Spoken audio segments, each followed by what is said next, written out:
नमस्कार रसिक श्रोते हो, मी निकिता उमेश रत्नपारखे आज माझ्या विद्रोही कवितेतली एक कविता तुमच्या पुढे सादर करणार आहे। खरं म्हणजे मी इतकी स्त्रीवादी होते तेव्हा की पुरुष हा नेहमी स्त्रीचा शत्रूच आहे हे मी पाहत आले होते आणि त्यामुळे माझे विचारही तसे बनले।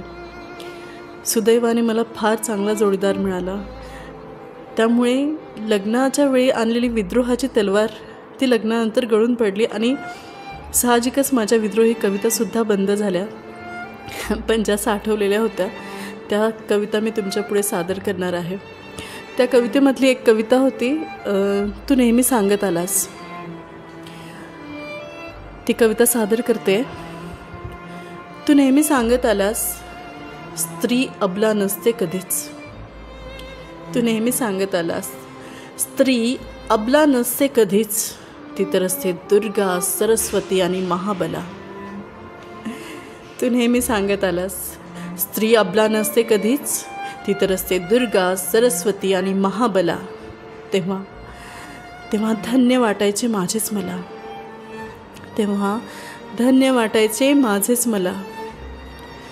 तू म्हणायचा जेव्हा मला, तू म्हणायचा जेव्हा मला, तू आज जा, जगाचे वखवकलेले डोळे तुझा कमनीय देह डोळ्यात साठवतात।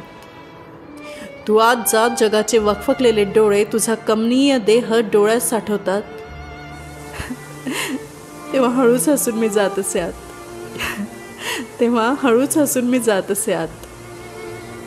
तू नेहमी म्हणत आलास, तू नेहमी म्हणत आलास, स्त्रीला निर्णय घेण्याचा अधिकार नसतोच कधी, स्त्रीला निर्णय घेण्याचा अधिकार नसतोच कधी, चूल आणि मूल एवढ्यासाठीच असते स्त्रीची जात, चूल आणि मूल एवढ्यासाठीच असते स्त्रीची जात।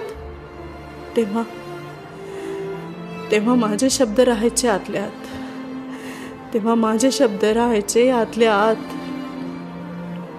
तू नेहमी सांगत आलास, तू नेहमी सांगत आलास, स्त्रीचं चारित्र्य असावं धुतल्या तांदळा इतकं स्वच्छ, स्त्रीचं चारित्र्य असावं धुतल्या तांदळा इतकं स्वच्छ। आणि मी रोजच स्वच्छ करीत आले तुझं चारित्र्य डागाळलेलं अस्वच्छ। तू नेहमी सांगत आलास, तू नेहमी सांगत आलास, मी म्हणजे पुरुष तुझा पती आणि रक्षण करताही तुझाच, मी म्हणजे पुरुष तुझा पती आणि रक्षण करताही तुझाच। आणि मी बघत आले चार भिंतीत होणारं माझं शोषण तुझ्याचकडून, आणि मी बघत आले चार भिंतीत होणारं माझं शोषण तुझ्याचकडून।